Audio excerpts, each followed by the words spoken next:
विदुरजी मैत्री ऋषींना विचारता या सृष्टीची निर्मिती भगवंतांनी कशी केली हे मला सुरुवातीला ऐकायचं आहे. मग त्या सृष्टीची निर्मिती करत असताना भगवंतांनी सुरुवातीला विराट स्वरूपाची निर्मिती केली, त्यापासून ब्रह्मदेवाची उत्पत्ती झाली. ब्रह्मदेवाला या सृष्टीचा काय करायला लावला, विधाता केलंय आणि त्याला या सृष्टीचं उत्पत्ती करायला सांगितलं. आणि उत्पत्ती केल्यानंतर सृष्टी सुरुवातीला ब्रह्मदेवाने 10 प्रकारची सृष्टी निर्माण केली. 10 प्रकारची कोणती सृष्टी आहे?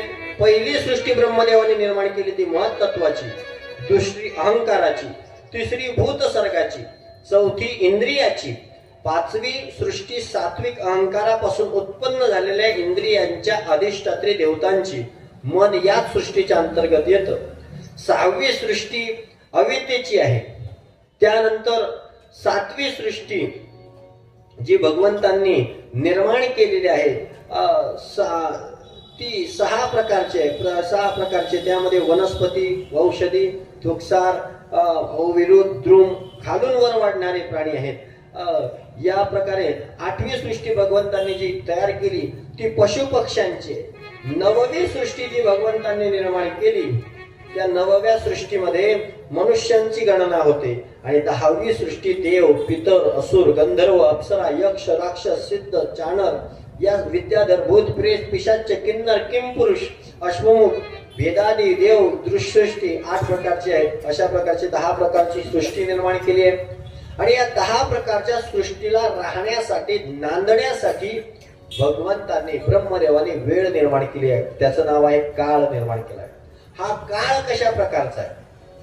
काही लोक म्हणतील महाराज एवढ्या डिटेल मध्ये का सांगतायत, लक्षात तर काही राहणार नाही. पण भगवंतांनी ही सृष्टी कशी निर्माण केली आणि भगवंतच या सृष्टीच्या रूपाने कसं नटलं हे लक्षात येणं गरजेचं आहे. त्यासाठी एवढं सर्व चिंतन भागवतात वर्णन केलं. यामध्ये वर्णन केलंय काळ कसा आहे. सृष्टी तर निर्माण केली पण सृष्टी कोणत्या काळाने कशी चालते लक्षात घ्या. मग काळ किती बारीक आहे. आपण फक्त सेकंदापर्यंत मोजतो पण आपलं धर्मशास्त्र त्याच्याही बारीक मोजतो. काळ, वेळ किती बारीक मोजतो जरा लक्ष द्या. तुमच्या लक्षात येईल. मी जरा सोप्या भाषेत सांगतो. सृष्टीतील सर्वात लहान जर कोणता कण असेल तर त्याचं नाव आहे परमाणू. त्याचं नाव काय आहे? परमाणू. त्याला आपण इंग्लिश मध्ये म्हणतो इलेक्ट्रॉन. आणि अशा इलेक्ट्रॉन आणि प्रोटॉन पासून एक अणू तयार होतो. दोन परमाणूंपासून एक अणू. अशा 3 अणूंपासून एक त्रसरेणू निर्माण होतो. 3 अणूंपासून एक त्रसरेणू. आता हा त्रसरेणू किती मोठा असतो हा डोळ्यांनी पाहू शकतो. कधी? ज्यावेळेस खिडकीतून ऊन येतं त्या उन्हाच्या तिरकस प्रकाशामध्ये बारीक बारीक धुळीचे कण आपल्याला उडताना दिसतात. तो एक कण म्हणजे काय? त्रसरेणू. आता या त्रसरेणूला ओलांडण्यासाठी सूर्यप्रकाशाला जेवढा वेळ लागतो ना त्या वेळाला म्हटलं जातं त्रुटी. आता लक्षात घ्या बरं का, सूर्यप्रकाश सर्वात वेगवान आहे. सूर्यापासून इथपर्यंत यायला त्याला फक्त 7.5 मिनिटं लागतात. सूर्यप्रकाशाला एवढ्या दुरून विमान तिथं जायला हजारो वर्ष लागतात. पण तिथून सूर्यप्रकाश यायला फक्त रोज किती मिनिटं लागतात? 7.5 मिनिटं. त्या प्रकाशाला ओलांडण्यासाठी, त्या अणूला ओलांडण्यासाठी किती वेळ लागतो? जो वेळ लागतो त्याला म्हटलं जातं त्रुटी. आता या त्रुटीचं सांगितलंय. या 100 त्रुटी म्हणजे एक वेद. 100 त्रुटी म्हणजे एक वेद. आणि 3 वेदांचा एक लव, 3 लवांचा एक निमिष. 3 लवांचा काय झाला? एक निमिष. आणि त्यानंतर 1 निमिषाचा काय झाला? त्यानंतर 3 निमिषांचा एक क्षण. आता निमिष म्हणजे किती हे लक्षात घ्या. निमिष म्हणजे डोळ्यांच्या पापण्यांना खाली येण्यासाठी जेवढा वेळ लागतो त्याला काय म्हटलं जातं? निमिष. अशा 3 निमिषांचा एक क्षण, 5 क्षणाची एक काष्टा, 15 काष्टांचा एक लघु, 15 लघूंचा एक नाडिका, 2 नाडिकांचा एक मुहूर्त. नाडिका म्हणजेच काय? घटिका. घटिका किती वेळाची असते? 24 मिनिटाची एक घटिका असते. त्यानंतर मुहूर्त सांगितला आहे. मुहूर्त किती आहे? मुहूर्त वर्णन केलाय. मुहूर्त आहे तो म्हणजे 48 मिनिटाचा एक मुहूर्त होतो. अशा प्रकारे वर्णन केलंय. अशा 7 नाडिकांचा म्हणजे मुहूर्तांचा एक प्रहर होतो. एक प्रहर म्हणजे याम त्याला म्हणतात. दिवसाचा चौथा भाग ज्याला प्रहर म्हटलं जातं.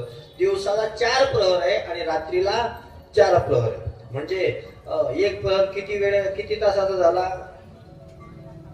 दिवसाला तास किती? 12. 12 तासात 4 प्रहर म्हणजे किती? 3 तासाचा एक प्रहर. 3 तासाचा काय होतो? एक प्रहर. असे दिवसाला 4 प्रहर आणि रात्रीला 4 प्रहर. आता ऐका बरं का पुढे. रात्रीला 4 प्रहर आणि दिवसाला 4 प्रहर असा 8 प्रहरांचा एक दिवस आणि अशा 15 दिवसांचा एक पक्ष. एक शुद्ध पक्ष आणि एक मध्य पक्ष. अशा 2 पक्षांचा एक महिना. असे किती महिने? 12 महिने. अशा 2 महिन्यांचा एक ऋतू. 2 महिन्यांचा काय होतो? एक ऋतू. ऋतू किती आहे? 3. 3 मोसम आहे. उन्हाळा, पावसाळा, हिवाळा. ऋतू 6 आहे. 6 ऋतू. वसंत, ग्रीष्म, वर्षा, शरद, हेमंत आणि शिशिर. असे काय? 6 ऋतू. आणि अशा 2 महिन्यांचा एक ऋतू. आता लक्षात घ्या. एक लक्षात घ्या. अजून एका महिन्याचा आपला एक महिना म्हणजे पितरांचा एक दिवस. आपला एक महिना म्हणजे काय होतो? पितरांचा एक दिवस. आणि म्हणून आपण ज्या दिवशी जीव गेला त्या दर महिन्याला काय करतो? पित्तर घालतो. त्याला काय म्हणतात? पडली तिथचा पित्तर. त्याला काय म्हणतात? पडली तिथचा पित्तर. का? देह ज्या तिथीला पडला ती तीथ ती म्हणजे पडली तिथचा. आता त्या दिवशी पित्तर का घालायचा आहे? लक्षात घ्या. मनुष्य ज्यावेळेस इथं मरतो इथून त्याला संयमनी नगरीमध्ये जाण्यासाठी 11 ते 12 महिन्यांचा कार्यकाळ लागतो. आपले 11-12 महिने, त्याचे 11-12 दिवस. आणि मग अशा दर महिन्याला त्याला आपण टाकलेल्या श्राद्धामध्ये, आहुतीमधून त्याला रस्त्याने शिदोरी प्राप्त होते. तिथं पोहोचल्यानंतर त्याच्या कर्माचा हिशोब नंतर आहे, 11 महिन्यानंतर आहे. मग त्यासाठी 11 महिन्यापर्यंत आपण काय करतो? रोज पित्तर घालतो यासाठी. आणि पोहोचल्यानंतर पुढे मग पुढचं गणित त्याच्या नावाने 11व्या महिन्यामध्ये 12व्या महिन्यामध्ये आपण काय करतो? श्राद्ध करतो, तर्पण करतो, कीर्तन करतो, कथा करतो. त्याच प्रकाराचं. आणि अशा प्रकारे अशा 2 महिन्यांचा एक ऋतू. त्यानंतर 6 महिन्यांचं एक अयण. एक उत्तरायण आणि एक दक्षिणायण. अशा 2 अयनांचं एक वर्ष. आता आपलं एक वर्ष म्हणजे देवांचा एक दिवस. आणि अशा देवांचे 365 दिवस म्हणजे देवांचे असे 365 दिवस म्हणजे काय झाले? आपला एक देवांचे 365 दिवस म्हणजे काय झालं? एक त्यांचं आयुष्य झालं. आता लक्षात घ्या. आता यानंतर वर्णन केलंय माणसाचा 100 वर्षाचं आयुष्य आहे. पण जसं आपण ज्या युगात राहतो त्या युगालाही आयुष्य आहे. कलियुगाचं आयुष्य सर्वात कमी आहे, 4,32,000 वर्ष कलियुग. त्यानंतर द्वापार युगाला त्याच्यापेक्षा दुप्पट 8,64,000. त्याच्यापेक्षा जास्त त्रेतायुगाचं आयुष्य आहे 12,96,000. त्यानंतर सतयुगाचं आयुष्य आहे 17,28,000. आणि असं सर्व युगांचं आयुष्य होतं 43,20,000 वर्ष सर्व युग आहे. आणि एवढे 4 युग संपले की एक चतुर्युग होते. एक काय होतं? चतुर्युग, ज्याला आपण महायुग म्हणतो. असे महायुग आहे. असे 71 चतुर्युग झाले की एक मन्वंतर संपत. एका मन्वंतराला 1 इंद्र, 7 ब्रह्मर्षी, अशा प्रकारचं वर्णन. त्यानंतर असे 14 मन्वंतर झाले की एक कल्प संपत. एक कल्प म्हणजे ब्रह्मदेवाचा एक दिवस. 2 मन्वंतराच्या संधीच्या काळामध्ये 17,28,000 वर्षांचा इतका काळ जातो. ब्रह्मदेवाचा एक दिवस हा 1000 चतुर्युगाने एवढा आहे. म्हणून म्हणजेच ब्रह्मदेवाचा आपल्या वर्षानुसार जर गणती करायची झाली तर ब्रह्मदेवाचा एक दिवस किती मोठा आहे सांगू का? 4,32,कोटी मानवी वर्षाचा ब्रह्मदेवाचा एक दिवस. असे ब्रह्मदेवाचे किती आहे? 100 वर्ष आयुष्य. 100 वर्षापैकी ब्रह्मदेवाचे आतापर्यंत 50 वर्ष संपले. 50 वर्ष काय झाले? संपले. ज्यांना काय म्हणतात? पर म्हणतात. आता त्याला परार्ध म्हणतात. आणि त्यापैकी आता 51 वर्ष चालू आहे आणि 51 वर्षाचा पहिला दिवस चालू आहे आणि पहिला दिवसाचा श्वेतवराह कल्प चालू आहे आणि श्वेतवराह कल्पामधलं म्हणजे 71 मन्वंतर 71 चतुर्युगांपैकी 28वं काय चालू आहे? सध्याचं मन्वंतर चालू आहे. कलियुग कितवं आहे? 28वं मन्वंतर आहे. एवढ्या प्रकारचं हे आयुष्य आहे. आणि अशा प्रकारे या सर्व कालगणना केलेली आहे. आणि या कालगणना केल्यानंतर ब्रह्मदेवाने सांगितलं या सृष्टीचा काय करा? विस्तार करा. सृष्टीचा विस्तार करा सांगितल्यानंतर ब्रह्मदेवाने सुरुवातीला सनत कुमारांची निर्मिती केली. त्यांना सांगितलं तुम्ही सृष्टीचा विस्तार करा. त्यावेळेस सनत कुमारांच्या सांगितलं आम्हाला ब्रह्मचर्य राहायचंय, आम्हाला सृष्टीचा विस्तार करायचा नाही. त्यावेळेस पुन्हा भगवंत ब्रह्मदेवाने राग आला. रागाच्या माध्यमातून रुद्राची उत्पत्ती केली. त्याला सांगितलं सृष्टी उत्पत्ती कर. तर महादेवांना काय आवडतं? भृत वेताळे नाचती हर्षयुक्त उमापती. महादेवाने भूत पिशाच हडरी डाकडी वाढवायला सुरुवात केली. ब्रह्मदेवाने सांगितलं बस बस बस बस जास्त वाढवू नका. तुम्हाला काही सृष्टी वाढवायचं काम देत नाही. तुम्ही ध्यान करा, भजन करा. देव म्हणाला ठीक आहे निघाले महाराज. आता ब्रह्मदेव विचार करू लागले या सृष्टीचा कसा विस्तार करायचा. म्हणून ब्रह्मदेवाने 10 प्रजापती आपल्या शरीरापासून निर्माण केले. कसे? मरीची, अत्री, अंगिरा, पुलस्त, पुलह, क्रतु, भृगु, वशिष्ठ, दक्ष, हवे, नारद. आणि यांच्यापासून सृष्टीचा विस्तार करायला सुरुवात केली. आणि यांच्यापासून सृष्टीचा विस्तार करत असताना ब्रह्मदेवाने आपल्या शरीराचे 2 भाग केले. एका भागापासून मनूची निर्मिती केली आणि एका भागापासून शतरूपेची निर्मिती केली. आणि मनु आणि शतरूपेपासून मैथुन सृष्टीची निर्मिती ब्रह्मदेवाने केलेली आहे. आपण मनु आणि शतरूपा ब्रह्मदेवाला म्हणू लागले देवा तुम्ही सृष्टी विस्ताराचं कार्य आम्हाला दिलं, पण ही सृष्टी आहे कुठं? पृथ्वी जागेवर नाही, ती रसातळाला गेली. म्हणे कोणी नेली? म्हणे हिरण्याक्ष नावाचा असुर आहे त्याने ही पृथ्वी रसातळाला नेली. आता मग या सृष्टीचा विस्तार कसा व्हायचा? मग त्यावेळेस सृष्टीचा विस्तारासाठी ब्रह्मदेवाने भगवंताची आराधना केली, ध्यान केलेलं आहे.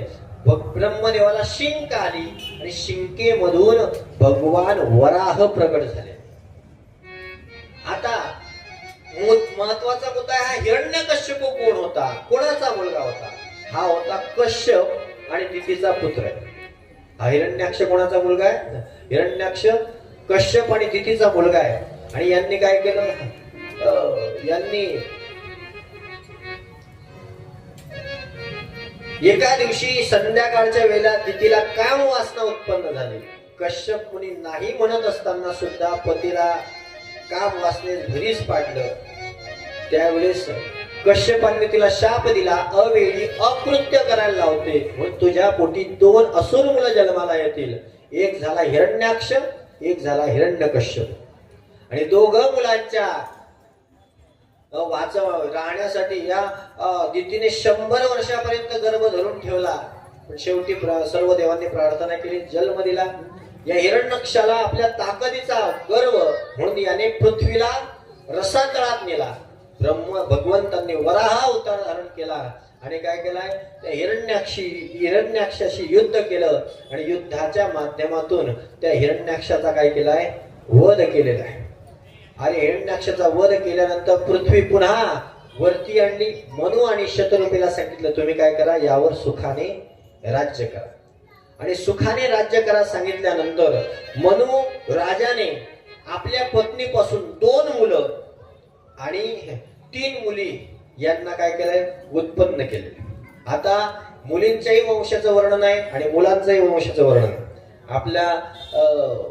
आपल्याला जो देखावा बघायचा आहे त्या देखाव्यासाठी मला जरा थोडासा बदल असा करायचा आहे की मुलींच्या वंशाचं वर्णन मी उद्याला सांगेल. आज अगोदर मुलांच्या वंशाचं वर्णन सांगतो. त्यामध्ये मनुराजाचा जो मुलगा होता ज्याचं नाव होतं उत्तानपाद. या उत्तानपादाला 2 राण्या. याला काय होत्या? 2 राण्या होत्या. आणि या 2 राण्यांपैकी एक राणी होती सुरुची आणि एक राणी होती सुनीती. जी सुरुची होती ती आवडीची होती आणि सुनीती होती ती आवडीची नावडती. सुरुचीचा मुलगा होता उत्तम आणि सुनीतीचा मुलगा होता ध्रुव. एका दिवशी ध्रुव आपल्या वडिलांच्या मांडीवर बसण्यासाठी जाऊ लागलेला आहे. आता लक्षात घ्या बरं का, एक गोष्ट महत्वाची आहे.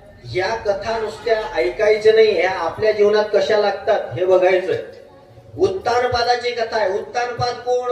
उत्तानपाद या शब्दाचा अर्थ होतो खाली डोकं आणि वर पाय.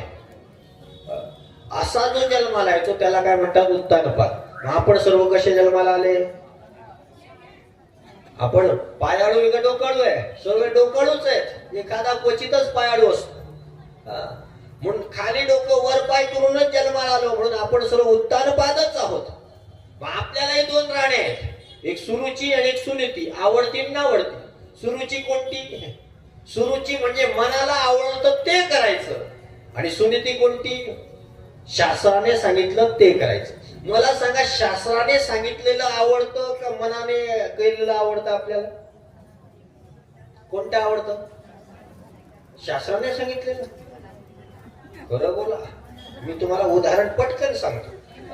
शास्त्र सांगतं स्त्रियांनी डोक्यावर पदर घेतला पाहिजे आणि पुरुषांनी डोक्यावर टोपी घातली पाहिजे. आवडतं? महाराज लोक तर ते काय सांगतच राहतात, त्यांचं कामच आहे बोबलणं. शास्त्र सांगतं ना, पण आपण ऐकत नाही. आणि मन सांगतं, मनाने सांगितलं. आता हे काही सांगितलं नाही, मनाने काय सांगितलं? मन सांगतं की काय करायचं. मनाने सांगितलं डोक्याचे केस पांढरे झाले काळे करा. ऐकतं की नाही? मनाचा ऐकता का शास्त्राचा ऐकतो आपण? सुनीतीचा ऐकता का सुरुचीचा ऐकतो? सुरुचीच आपल्याला आवडते. पण लक्षात घ्या, सुरुचीचा मुलगा जरी उत्तम असला तरी तो टिकणारा नाही. सुनीतीचा मुलगा ध्रुव आहे, तो आजन्म सुख देणार आहे. हे कथा आपल्या अंतरंगात बसवायची. म्हणून सुनीतीने वागायचंय सुरुचीपेक्षा. आणि अशा प्रकारे आपल्या कथेवर परत येऊ. तो ध्रुव वडिलांच्या मांडीवर बसण्याचा प्रयत्न करतोय. त्या सुनीतीने पकडलं, सुरुचीने पकडलं, ओढलं, जमिनीवर आपटलंय. तुला तुझ्या वडिलांच्या मांडीवर बसता येणार नाही का? तू माझ्या पोटून जन्माला आला नाही. वनात जा, भगवंताची तपश्चर्या कर. भगवंताला सांग मला सुरुचीच्या पोटी जन्माला घाल. तो ध्रुव रडायला लागलाय. रडत रडत आपल्या आईकडे गेलेला आहे. आपल्या आईकडे जाऊन भगवंताला सांगू लागलाय. आईला सांगलं, आई आई आई बघ ना, ती आई काय म्हणते, मला आई वडिलांच्या मांडीवर बसू देत नाही. वरून म्हणते की देवाची तपश्चर्या करायला वनात जा. आता ती सुनीतीच होती, ती चुकीचं आपल्या मुलाला शिकवणारी नव्हती. ती म्हणायला लागली, अरे तुझ्या आईने जे सांगितले ना ते उत्तमच सांगितलंय, चांगलंच सांगितलंय. अरे हे भाग्य कोणाला प्राप्त होणार आहे? जा वनात तपश्चर्या कर. सुनीती ध्रुव म्हणाला, आई खरंच खरंच जाऊ तपश्चर्या? हो जावा. पण आई कशी करायची ग तपश्चर्या? मला काही माहित. सुनीती म्हणते, अरे बाबा मलाही जास्त काही माहित नाही. मी जास्त काही कुठं कथेला गेली नाही. पण मी असं ऐकलंय वनात गेल्यानंतर तो भगवंत आपल्याला मदत करतो. त्याच्या दिशेने एक पाऊल टाकलं तो आपल्यासाठी 100 पावलांचा रस्ता करून ठेवतो. हा भगवंताचा विशेष धर्म आहे. पण तो भगवंत कसा आहे, कसा दिसतो? सुनीती म्हणते, मलाही एवढंही सांगता येणार नाही, पण जा, तुला भगवंत नक्की चांगला मार्ग दाखवतील. त्या ध्रुवाने आपल्या आईच्या पाया पडल्या. त्या ध्रुवत्या सुनीतीला दुःख मन भरून आलेलं आहे. तिने पटकन आपल्या मुलाला कवटाळून घेतलंय. घळघळ अश्रू वाढतायत. लहानसा मुलगा हो, 6 वर्षाचा ध्रुव आहे. आणि त्या ध्रुवाला अजून व्यवस्थित बोलता येत नाही, व्यवस्थित आपलं कार्य करता येत नाही, पण तो तपश्चर्येसाठी निघाला. पण ते आई सुनीती होती, तिने उलट त्याच्या कार्याला प्रोत्साहन दिलं. जा म्हणे बाळा जा. जाताना त्याने आपल्या वडिलांच्या पाया पडल्या, सुरुचीच्या पाया पडल्या, सर्वांचं दर्शन घेतलं, निघाला वनाच्या दिशेने निघाला. आणि जात असताना आता कसा जातोय, भगवंताचं चिंतन करत जातोय, भगवंताचं नामस्मरण करत जातोय. श्री कृष्ण गोविंद